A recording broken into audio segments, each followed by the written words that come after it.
Yuki and John's Patreon buffet. What about beauty? Okay. Because beauty is a thing that we could talk about that's, a concept, but also a reality. That's also something we could do fantasy reality. That's right.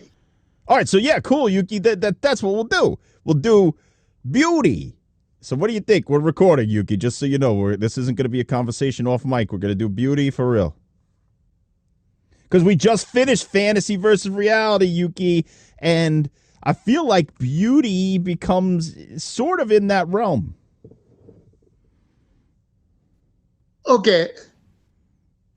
I like some girl. I think she's beautiful. But what rest of the world think she's ugly? That could happen too, right? 100%. I absolutely agree with you, because there's not to say, because this could get really deep, right? Because we could talk about beauty standards in celebrity culture. We could talk about beauty standards in everyday life. We could talk about beauty standards when you're just applying for a job. And if somebody looks at you and they think you're ugly, they're not going to exactly want to hire you right on the spot. There's like a lot of ways. Or we could talk about beauty in the thought form version of it, where it's like beauty in and of itself is just a concept. Where like the Plato version of it, the Platonian version. Or we could talk about beauty in terms of like nature. And there's so much beauty, not just people. There's beauty, like how beautiful is the earth, all that stuff. So I think your first bringing up of a concept that what if you fall in love with somebody and you think they're beautiful, but everybody else doesn't? That's an interesting thought, because does that mean then that love will make you find something beautiful, and that love is what makes the beauty? I think it's more taste, because I don't like skinny girl, and no matter how beautiful she is, rest of the world think she's beautiful. If she's skinny, I don't think she's a beauty. That's funny you say that. One time I was in Cannes, France with the Trauma crew, and there was this guy, and him and I, we were checking out the ladies. We were single at the time, and this one girl, I thought she was fucking amazing, like beautiful, gorgeous French girl. And I was like obsessed, and she was sort of in our group, and we would see her every once in a while. And I was talking to this guy about, the different women that were coming around and who he likes and I like.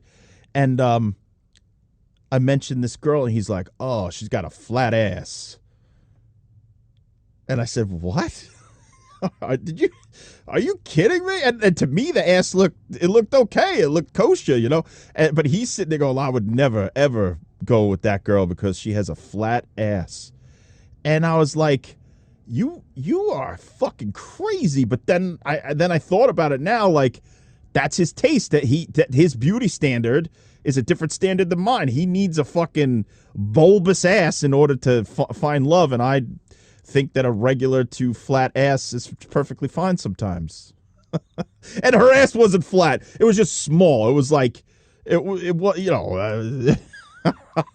and again, like this whole episode doesn't have to be just about objectifying women, but that is a big part of it. And I think that sometimes women go through a lot of pain and suffering because of beauty, and we'll get to that. So yeah, Yuki, you're right. Like it's taste. It's your taste.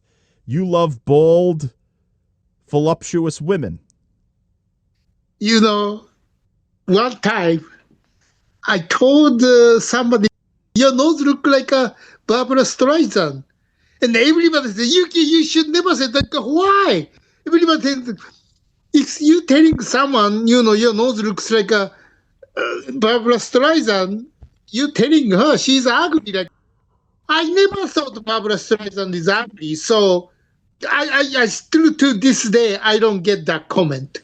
Well, I think in the Barbara Streisand realm, I don't think she's unattractive either. I think that she actually is very attractive in a lot of her films, but it is a thing where she won't even be filmed on a certain side of her face, they say, because even she has a problem with her face. And I think that part of it is her nose. So I think that that's well known. So when you say you have a nose like Barbra Streisand, some people might take it the wrong way, because even Barbra Streisand might have a problem with her own nose. Like that girl, then, you know, that was like a compliment. I really like that. But people, you know, few people around, everybody says, Yuki, you should never say that to the girl. Like, why? I like Barbra Streisand, and she looks like a Barbra Streisand. What's wrong with her? No. To this day, I still don't get that. But I guess her nose is a problem in the rest of the world. I don't know. It's not a problem, but I think it's well known that she only photographs herself from one angle. Like Liz told me once when we were watching Barbra Streisand movie that even on, say, talk shows, when she goes on, say that Letterman's on the right and she's on the left, or vice versa, whatever it might be, she has them switch it so that she's not on the side that she dislikes. So I don't know if that has to exactly do with only her nose, Right. but it's something to do with her feelings about how she looks from a certain angle, and that might very much have to do with her nose. I don't know. So you fucking told her. What happened? Did the woman say, like, oh, thank you, or was she like, fuck you? Yes, she made a face. I didn't get it. Like, why? You know, what's wrong with her nose? I like Barbra Streisand. So I say, you have a Barbra Streisand nose, you know.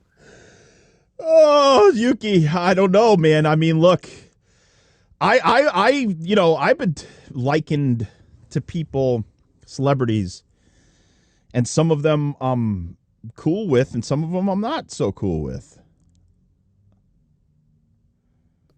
Am I supposed to say, hey, you look like Elizabeth Taylor? No, I think you're just not supposed to say, like, anytime that somebody has told me I look like a certain celebrity, I then go and look at that celebrity and I'm like, oh, that's a compliment. Or I say, yeah, that motherfucker was trying to insult me. Like for example, a good one. Yeah. Some people would not have taken this as a compliment, but I took it as a compliment. Remember when we were in Cracker Barrel and the black lady behind the counter, she was like, oh my God. And I was like, what? And she goes, I thought you were the Undertaker. You look exactly like the Undertaker, and I love him. And if you were the Undertaker, I would have taken you out to dinner tonight. And she was saying all these things. So I don't think Undertaker's ugly or anything, but certain people may have taken that as a dig or something. I didn't. I was like, that's really nice, because she's obviously attracted to the Undertaker, because she was like, oh my God, you're so handsome. She was saying all that sort of stuff, and I was just like, maybe if Liz wasn't around, I'd take this lady to town. You know what I'm saying? Yeah, so that's why you know to be beautiful or good look, whatever. It's all everybody's taste. Yeah, it's a taste. Like that. If the Undertaker was that woman's fantasy, and I was single and I was staying in that town that night, I'd play the Undertaker theme. I'd come into the hotel room. I'd have my hair down. I'd put the smoke machine. I would fuck like a champion that night. I would be the Undertaker. I'd body slam her. I have to get another room that night. Yeah, you couldn't sleep in that. Or you could be, we could dress you up like Paul Bearer. He had a manager, and he was this really pale guy who would hold the urn. So you could be in the corner of the room with the urn, and we'd make that woman's fantasy come true. Yeah. That would be the fucking woman's ultimate fantasy, Yuki. We could have, that would have been beautiful for her. Yeah. So the beautiful is also could be an action, like you tell me, oh, Yuki, I did the hole-in-one. I could say, oh, that's beautiful, right? Right. So now you're getting into beauty as a concept further than just physical. There is mental beauty. There is beauty in actions. There's beauty in sports. There's beauty in everything. So that is beautiful. If you got a hole-in-one, that's a thing of beauty, Yuki. Beauty, yeah, right? Oh, I did the thing of beauty. Remember, I don't know if you remember, when we were building a set in the Dallas, I think someone says, "Oh, nice," and yeah, thing of beauty, thing of beauty. So that's Right, your sets for The Last Drive-In, many consider iconic and beautiful because they are part of the charm of the whole entire thing. I mean, that trailer park set that you made was fucking amazing. That's beautiful. But to this day, I still don't get it because originally the Shasta is the exterior.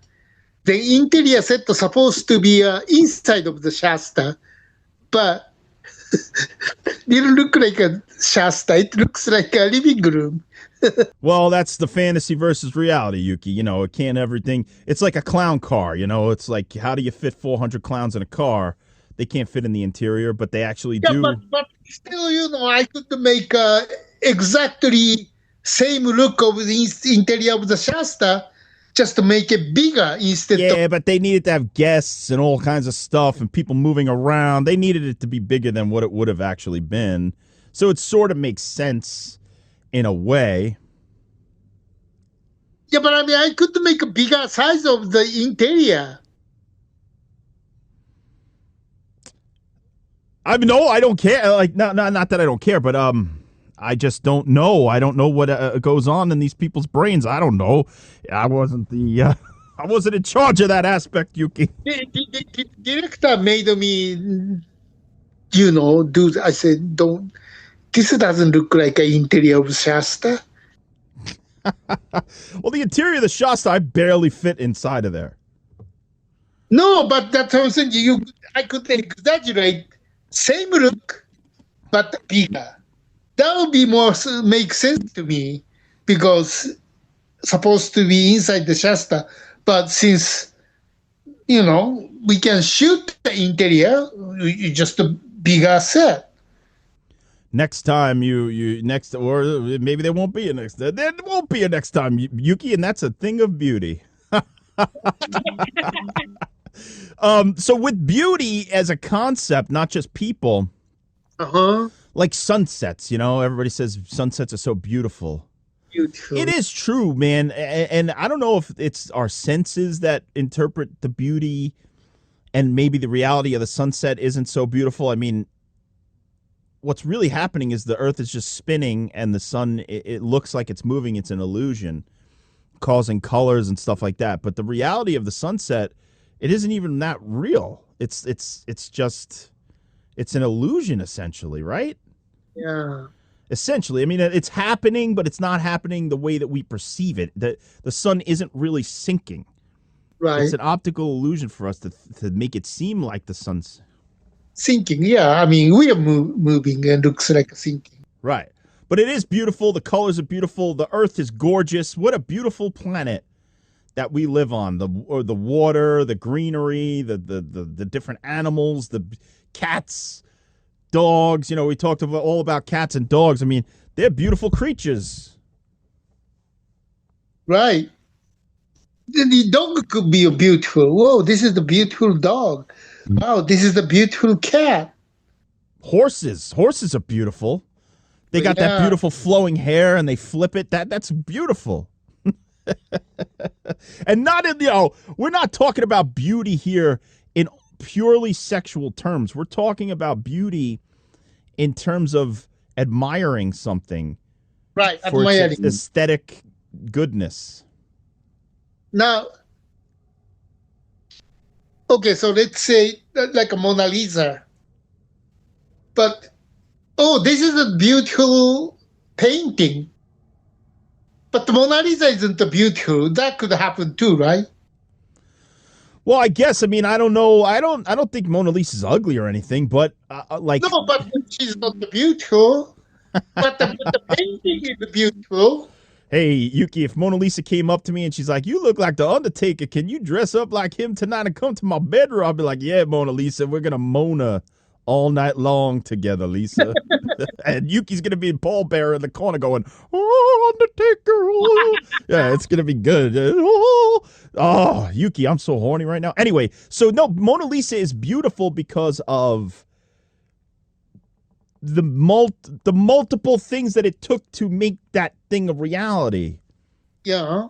the paint of it, the shading of Leonardo da Vinci doing all the thing, and the look of Mona Lisa, it makes something mystical about it, and in terms beautiful.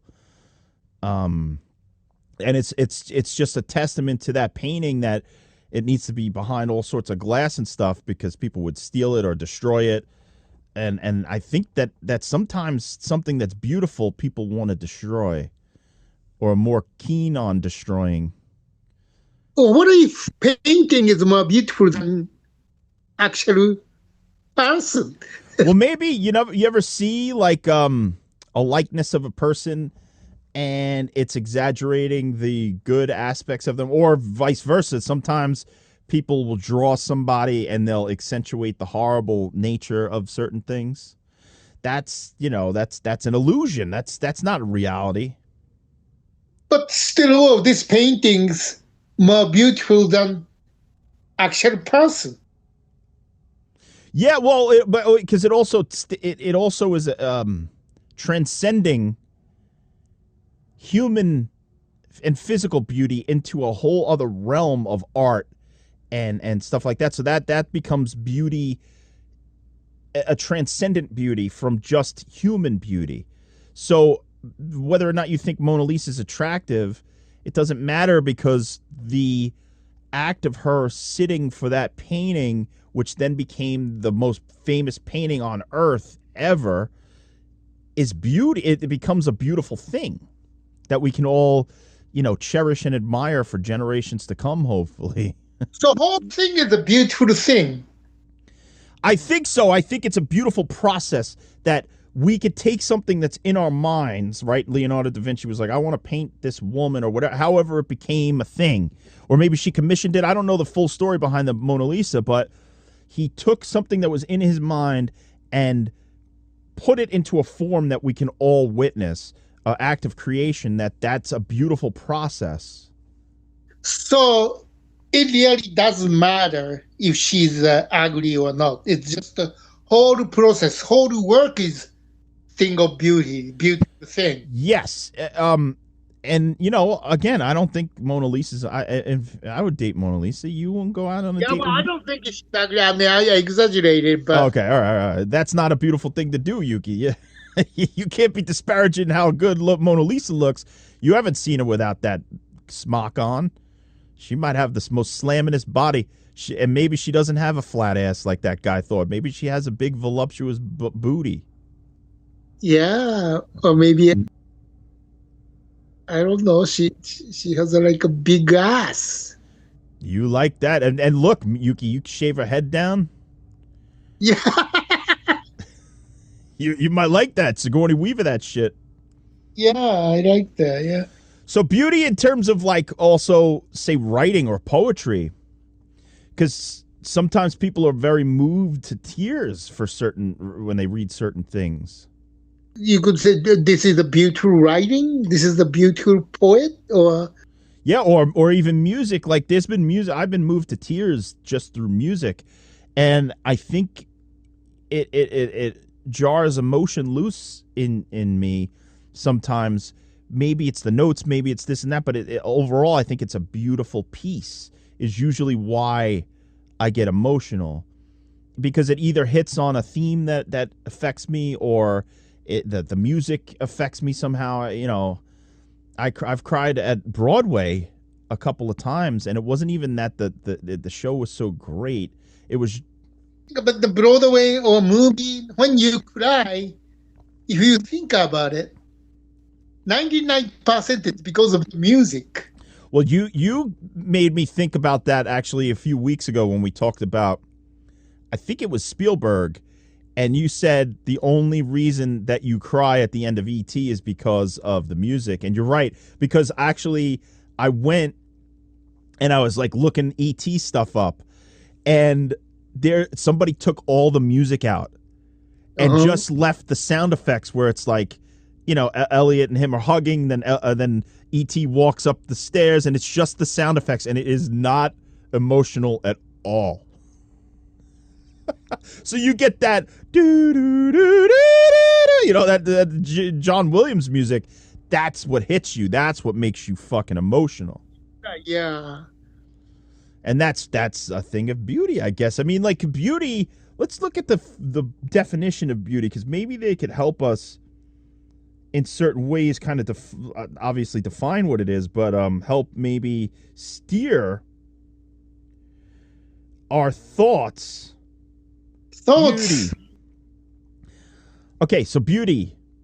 A combination of qualities such as shape, color, or form that pleases the aesthetic senses, especially the sight.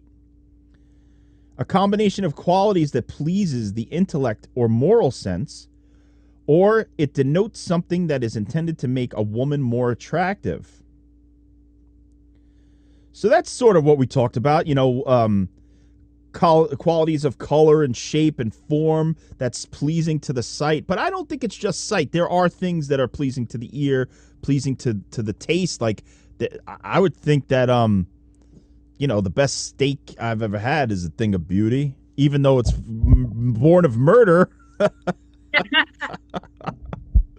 Or pizza, right? I've had some beautiful pizza in my life, and I'm not talking about the fucking Epstein pizza or the pizza fucking gate, you fucking morons. I'm so pissed off that pizza has been taken from us real pizza lovers, the actual pizza, food pizza, you fucks.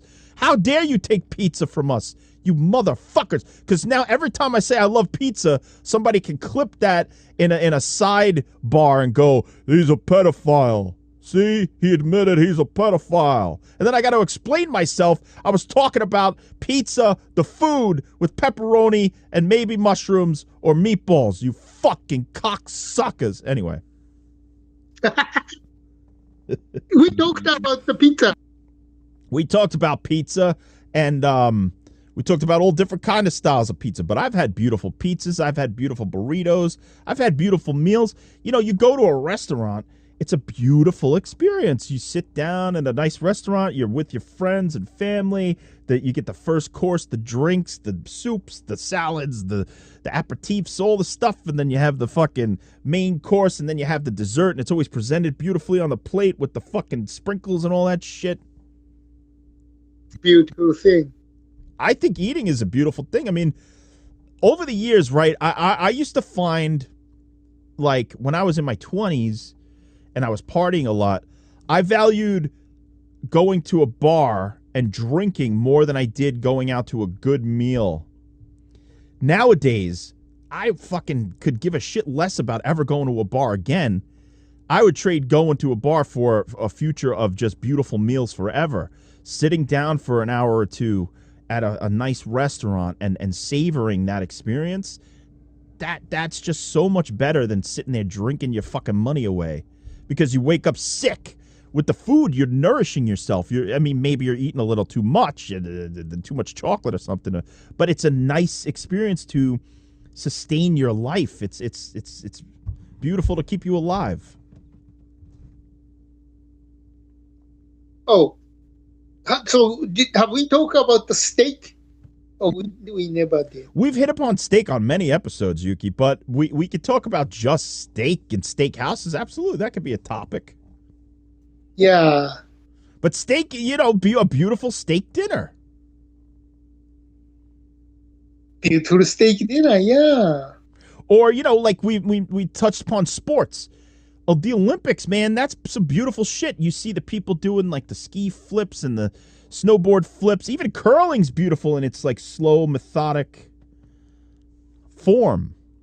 Right. Even though, did you see when they cheated, the Canadians got in trouble for cheating? Oh, yeah. He was crazy. Like, fuck you, buddy. Fuck you, pal, or whatever. But that's beautiful, like, to watch a professional athlete that's at the top of their form, right, at the top of their field, doing these beautiful maneuvers that the regular person can't do is amazing to behold. That's true. It's aesthetically pleasing, Yuki. That's why, football, baseball, basketball, they're all so popular because it's almost like a wish fulfillment. We can't do it, but we can watch these people do it and be in amazement at their abilities. we can compete in Olympics like curling. That's the only sports there is a little possible for us to do, I think. No? Because I can run, I can hit, but the curling, I was good at the shuffleboard, so I think I could be good in the curling. Yeah, I think if we took a year to really enhance our skills, because I was good at bocce ball. Oh, So if we combine our shuffleboard bocce ball experience on shuffling, yeah, maybe we could play for the USA team, Yuki, and be the fucking new curling sensation. I was looking for some, curling club or something, and maybe I joined the club, Dude, if you started curling, I would laugh my fucking ass off. That would be a thing of beauty. Yuki's new curling adventures. Curling adventure, yeah. Curling with Yuki. Next Winter Olympic, I may be competing then. Amazing. The curling buffet. Yeah, curling buffet. So what else could be beautiful, Yuki? I mean, like, you know what's beautiful? Our fucking solar system and our and space and all that stuff. Like, you look at the night sky and the stars and the way that the planets shine, and if you look close up at the planets, say through a telescope or pictures or stuff like that, Jupiter, man, Jupiter's beautiful with all those colors and swirling storms and shit. Then which one is Jupiter when you look up? Sometimes, because I have this app on my phone called Skylight View, and what you do is you open up the thing, and there's you could pay for it, but there's a free version of it that's like only certain elements to it, and you look up at the night sky with your phone, and it tells you exactly what everything is. It tells you constellations, it tells you planets, everything. It even tells you where the space station is. It's cool as fuck. So sometimes I go outside and I just look around and I'll be like, oh, that's Jupiter. That's that. Yeah, it's awesome. It's awesome. I was in the woods with my cousins and we were just fascinated, like, because you could even go down below you and you see where stuff is, like, because, like, obviously we're on a sphere, so below there's still stuff happening below. You could see the space station or the Hubble telescope or different stars. It's amazing. Wow. Yeah. We're surrounded by the beautiful cosmos, Yuki.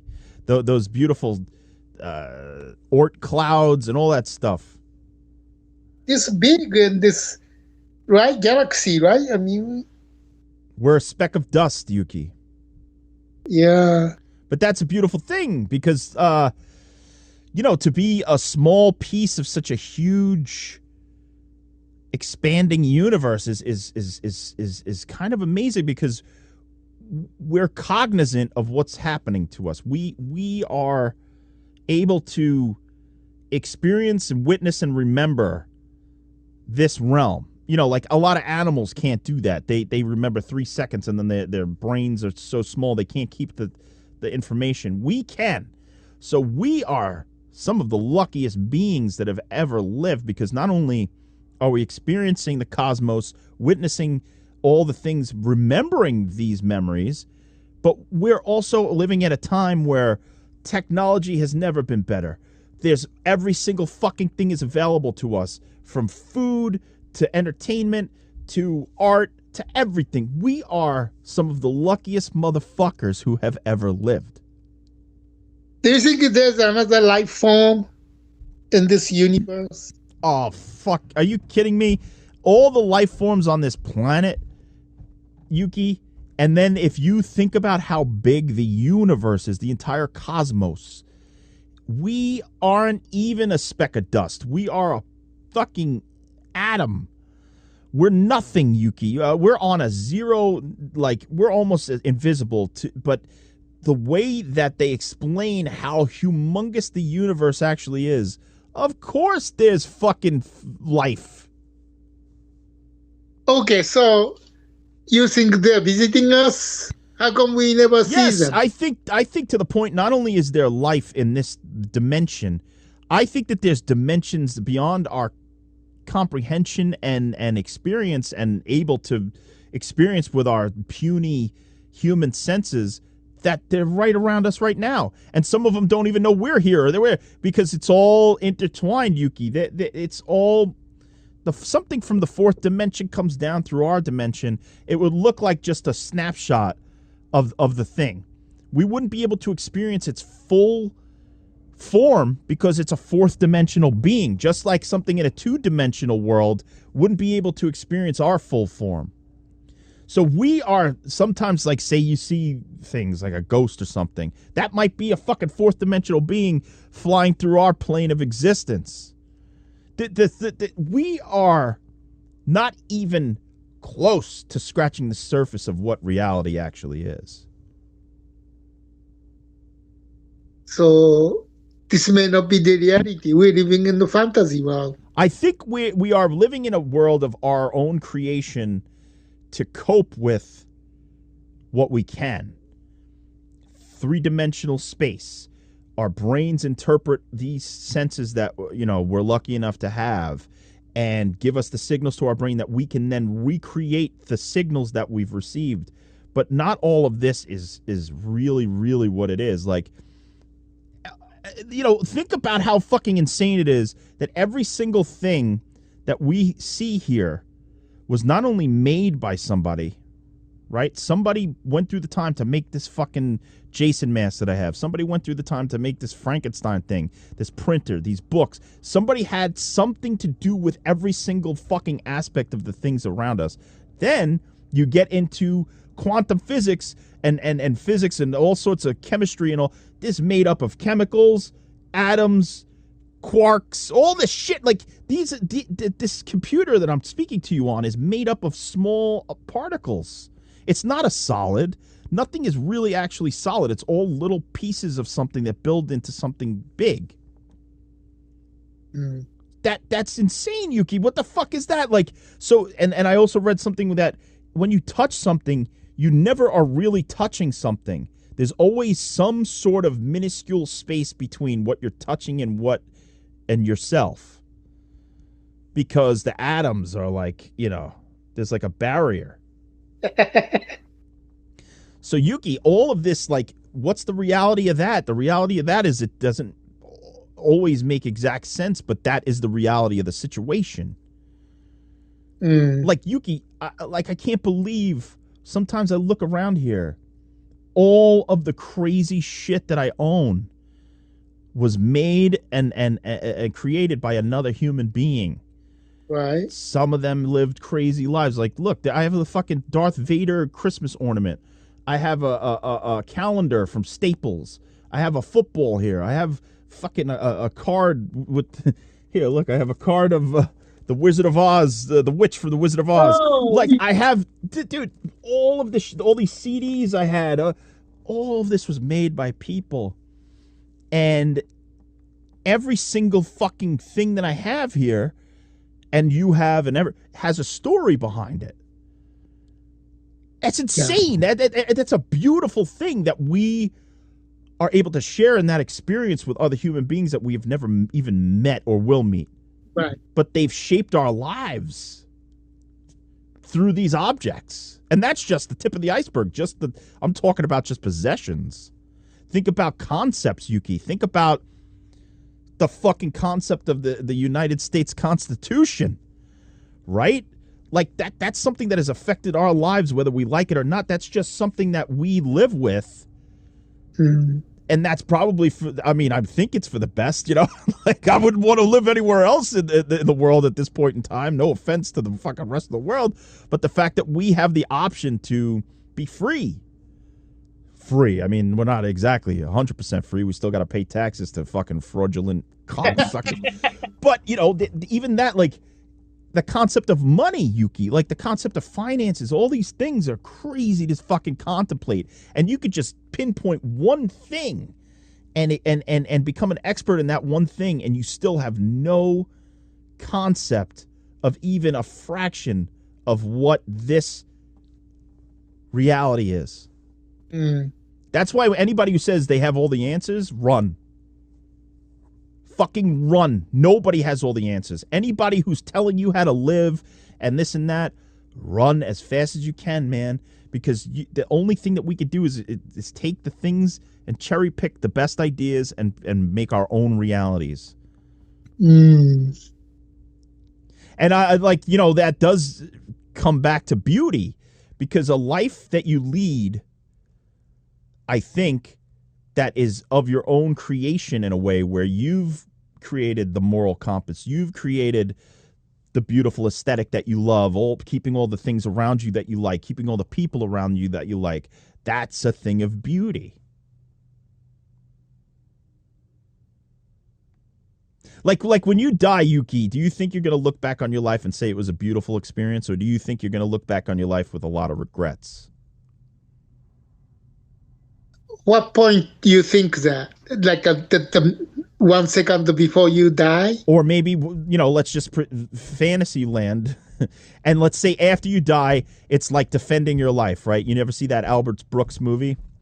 Oh, yes. So let's say that they, you know, in the concept of the Christian world, where you sit down and you are judged for your life, and they kind of go back and you look through your life and all the experiences you had and all the deeds that you've done. And do you think when that day of judgment comes, right, do you think that you would sit there and go, that was cool, I did a good job, I lived a good, beautiful life? Or do you think you'll sit there and go, fuck, I should have done this, fuck, I should have done that? You know, if you're dying, maybe you have time to think that way. But suddenly, accident or something like a, you know, drop dead, I don't think you have a time to think. Well, that's why I'm saying it's the fantasy of the post-death. Let's pretend that you're sitting down in the defending your life situation. You are being shown your life to be judged as to whether or not you lived a good life or not. Then after you die, I think. I know, Yuki. Play pretend with me. Just pretend. Just pretend for a second. Damn it! Don't be so literal minded. Would you think it was a beautiful life? Yeah, I like to think my life was beautiful, yeah. I think so too, Yuki. I had a beautiful life. I mean, I've done some fucking awesome things that, and sometimes when I start to retell stories and stuff, I'm like, I can't believe I did that. That was cool. Like, just things that I forgot, or things that I saw, museums I went to, shows I went to, Right. jobs I've had, people I've known. It's like amazing. I really don't have too much to complain about. I have certain things to complain about, but a lot of the time I was satisfied with me and my experiences. And I'm just lucky because not everybody feels that way. And I don't know if there's a formula, like, is there a way to do it? Because it's not like I was rich or anything. It was like, Right. I just like to have fun. I like to do the things that I liked. And a lot of the times when people were pushing me in a direction that I didn't want to go in, I didn't go in that direction. I did what I wanted to do, for better or worse. Sometimes I did make a bad decision and maybe took a job I shouldn't have, or went somewhere I shouldn't have, or did some, you know, stupid things I shouldn't have. But I always took responsibility instead of letting somebody else guide me. You see what I'm saying? So when I look back on my life, say I fucking die tomorrow and they fucking start to judge me, I mean, regrets maybe, but not that the beauty of my life. And I don't mean like I'm such a great person. I mean, what I experienced that I believe was so beautiful, I would be grateful to have lived This way. it just in general, just to be, to experience the miracle of consciousness in this reality, on this beautiful earth, meeting all the people that I did, even though there were bad things and pain and all that stuff. I think that beauty would outweigh the regrets and the things that I didn't do, and the wrong deeds, maybe all would outweigh, the beauty would outweigh that. Beautiful could including regret, and it's beautifully bigger than regret. Beautiful Regrets. That Yuki, that's another novel that we're going to have Yuki Nakamura's Beautiful Regrets. And he's going to be in a fucking romance. Oh, this is beautiful. Dude, Yuki, we're going to write another novel about Yuki Nakamura's Beautiful Regrets, about him looking back on his life. Yeah, I mean, you regret to be beautiful, I mean, it's a part of the beauty, I think. You know what? I think that I believe what you're saying there. There is a certain beauty because there's that, not to be cliche, but there's that Rolling Stones song. You can't always get what you want, but if you try sometimes, you just might find you get what you need. So maybe in terms of regret, like, yeah, maybe I didn't experience every single fucking thing that I wanted to, but I experienced the things that a lot of times I needed to. And that's a thing of beauty, because what if I experience the thing that I regret, right?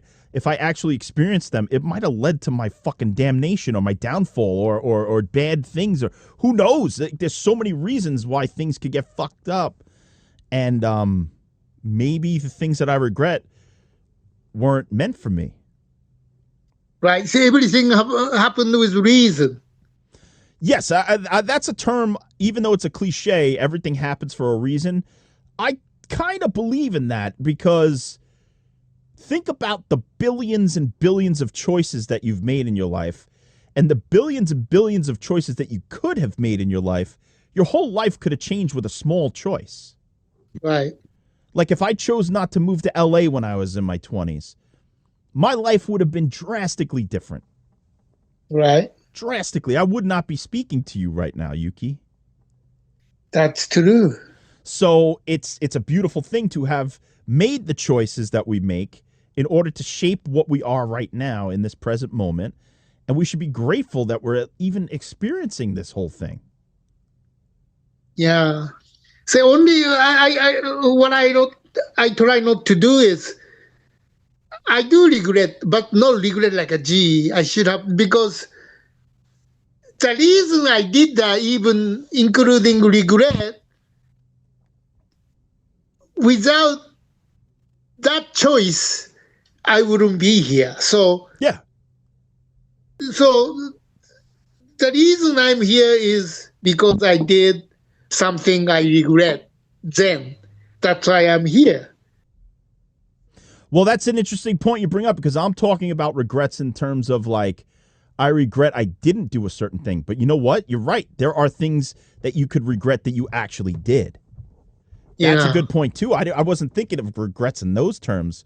So you're right. Those regrets that you have still shaped our lives to bring us here.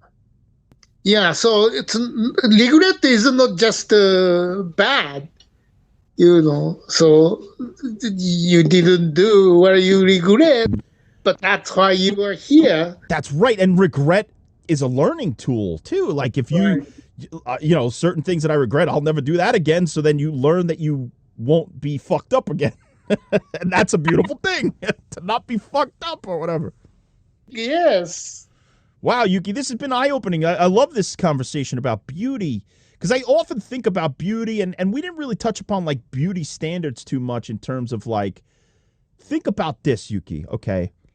Like you and I are not, we're like right down the middle, okay, in terms of beauty. We're not the ugliest person anyone has ever seen, but we're also not the most beautiful person anyone has ever seen. We've both had partners. We've both experienced attraction and all that sort of stuff. So we're not like, we're just in the middle. We're in the fucking, maybe less than to certain people, or maybe a little higher than in certain people's eyes, but we are average, let's say.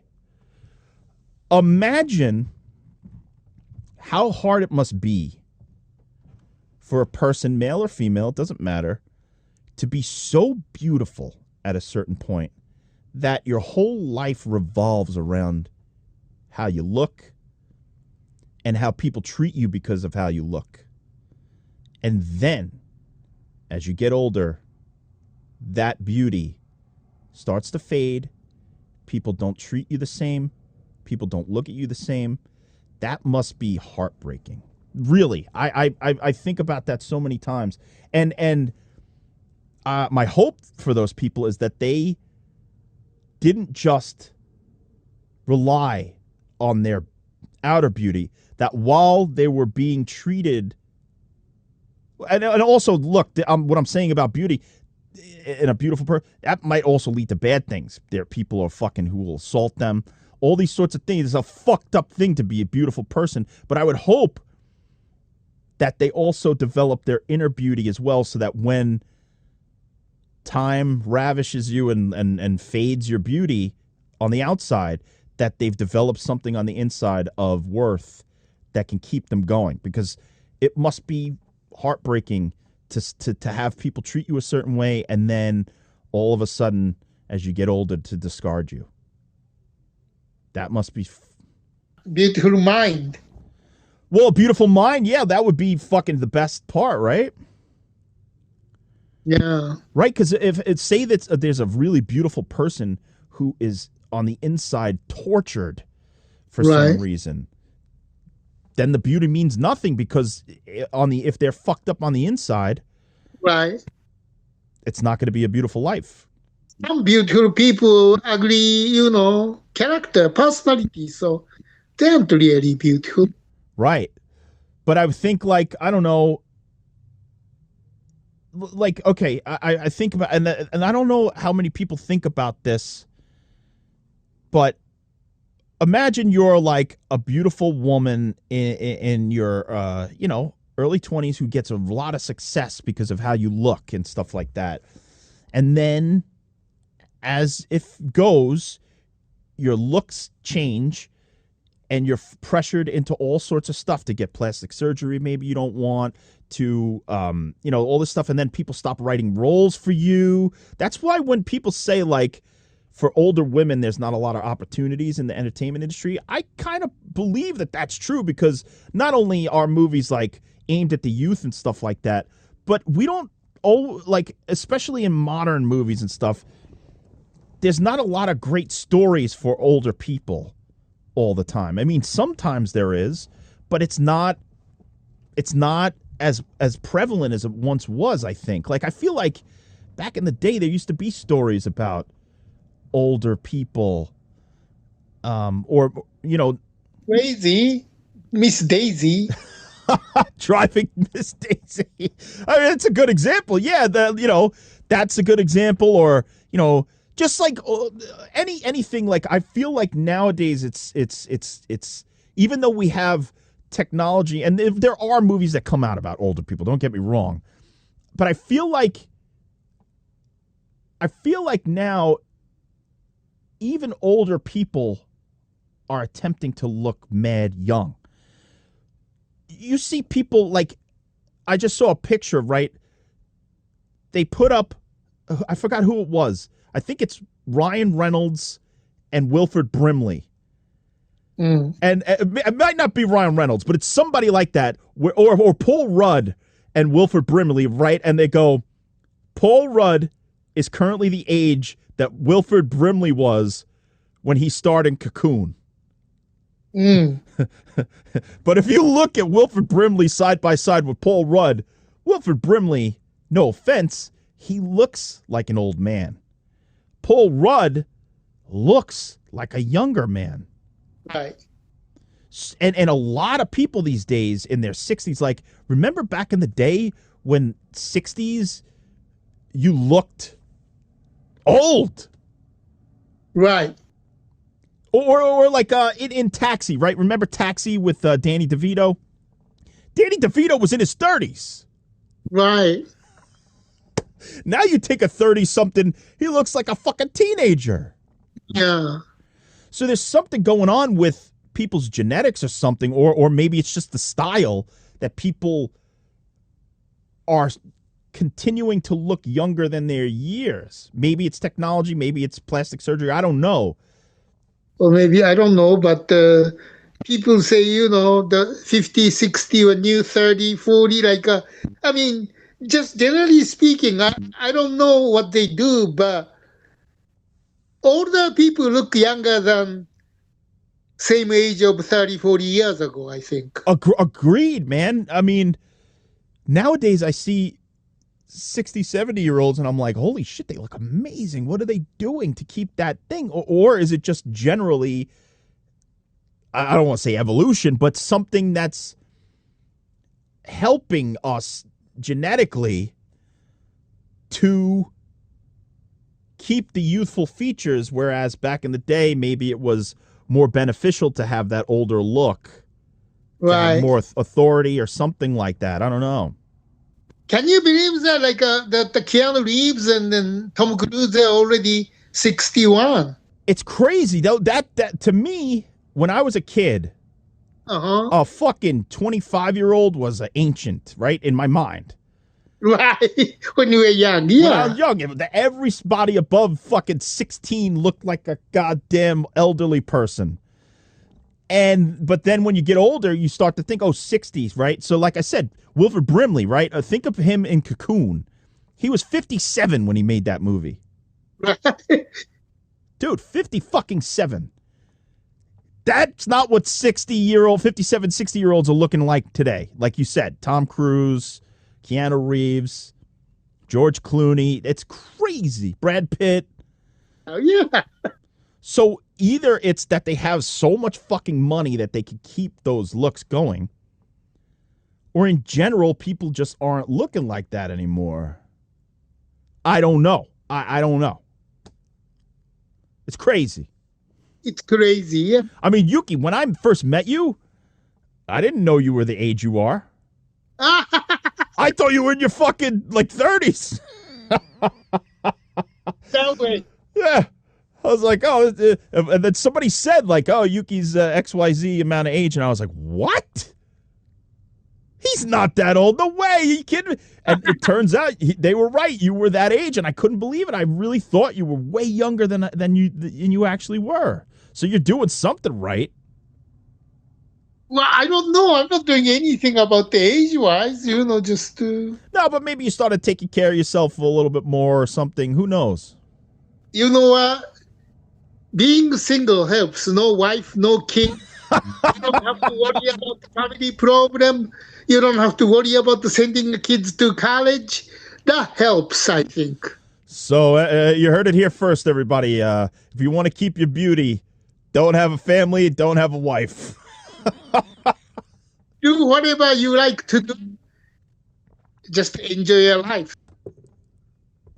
Wow. All right, Yuki. Well, I really like this conversation. I think, there's more to be said, and I think maybe we could do a follow-up down the line. But any further thoughts on beauty before we start wrapping this thing up? Yes, beauty is good, but I say have a beautiful mind, a beautiful heart. That comes first. Then, those beauty things or object that comes after. So being a nice human being, it's always comes first. I love that because there's a song by Frank Zappa called "What's the Ugliest Part of Your Body," and the lyrics go, "What's the ugliest part of your body? Some say your nose, some say your toes, but I think it's your mind." So he's in terms of a negative way that he's saying it, he's really saying it's better to have, like you said, a beautiful mind than it is to just rely on your physical beauty or whatever. But then, when you get further into the concepts of beauty and the things around us, there's so much beauty that it's staggering in a way. And I think a lot of times we as humans might forget because our minds trick us into worrying or thinking about the future or the bills and this and that and that. And sometimes we just got to clear that fog, even if it is important to think about those things and appreciate the beautiful fucking things around us and the fact that we have experienced this beautiful experience of living here on Earth in this current time, even though some people might say it's the worst time in history. No, we live in a beautiful fucking time with all these things at our fingertips. It's amazing. I agree with you, yes. All right, so anything else, Yuki, before we go? That's it. Beautiful mind, beautiful, beautiful heart, the beautiful food, the beautiful everything. It's a beautiful life. Oh, oh. What's that song by fucking Ace of Base? It's a beautiful life. All right, Yuki, so we'll see you guys next time at the beauty buffet. And Yuki's such a beautiful man. John, you're a beautiful man too. Oh, Yuki, I can't wait to fucking... We should go back to that Cracker Barrel and find that beautiful black lady and you dress you as pallbearer. I'll be the Undertaker. We'll give that woman the most beautiful night of her life. That's right. Yeah. All right, Yuki, I'll see you, booty. Bye, Miss Hannah. Yuki and John, Patreon buffet.